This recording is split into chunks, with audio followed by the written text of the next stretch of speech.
vision for Darksiders was pretty grand. And we weren't able to execute on that fully in Darksiders 1, but Darksiders 2, a lot of the stuff we really wanted to have in there, like loot, like skill trees, leveling up, a big world that you could explore at your leisure, getting new abilities that allow you to then see more of that world. We get to do a lot of that in Darksiders 2, and we're really excited about it.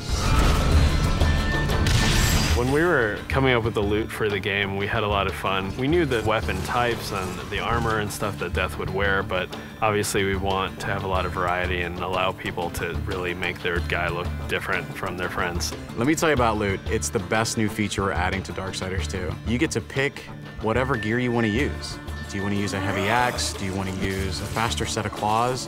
Do you prefer extra fire damage? Do you want added strength? Do you want added stamina? There's got to be thousands of pieces of loot. I mean, not only is there a bunch of visual combinations, there's a bunch of statistical combinations. Of course, you're going to find just common stuff, and then you're going to start to find some that have magical properties. You're going to get some that really are loaded up with stats, and eventually, our top tier loot is called possessed weapons, and those are going to be a lot of fun because they stay with you, and you're actually able to take items that you found, and you can feed those items into the possessed weapon to increase their power. Essentially, the possessed weapons level up with you based on how often you feed them with the loot that you don't want anymore. And I think it's that tier of loot that we're introducing that's going to be the most exciting. In Darksiders 2, we've got a skill tree.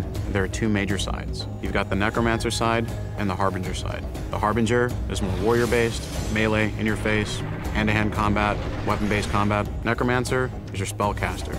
Your big nukes, fire, arcane, lightning, all that cool stuff. There's certainly not a chance to just stand in one place in Darksiders 2. The characters are more aggressive in this game. They're kind of up on top of you very quickly. So one, you have to think a lot quicker than you did on the first one. But because you've got so many different tools to handle that combat now, players can handle it in a lot of different ways. They can hold back and use a lot of the magic if they're not very good at the melee combat, but you can also get in and get through from a very up close and personal style of gameplay. So it's really down to the type of player who's playing the game.